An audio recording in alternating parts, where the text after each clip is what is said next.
अस्सलाम वालेकुम वीवर्स। ये जो शर्ट है बिल्कुल सिंपल तरीके से मैंने सादा शर्ट सिलाई की है, लेकिन इसकी जो खूबसूरती है शर्ट की वो सिर्फ नेट की वजह से है। जो नेट इसके ऊपर मैंने लगाई है बिल्कुल सिंपल नेट है।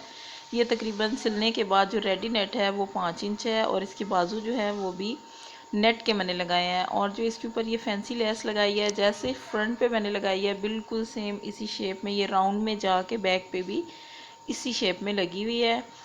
और इसी वजह से ये शर्ट जो है वो इसकी इतनी खूबसूरत लुक आ रही है।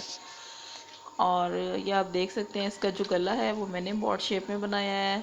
और ये अब मैं इसकी बैक साइड आपको दिखा रही हूँ। ये देखें बैक में भी सेम उसी तरीके से नेट भी लगी हुई है और इसकी जो लेस है वो भी सेम फ्रंट जैसी ही लगाई है मैंने। और इसका जो गला है वो बॉट शेप में है। इसकी जो फ्रंट है शर्ट की वो 30 है रेडी और जो इसकी बैक है वो 45 मैंने तैयार किया है।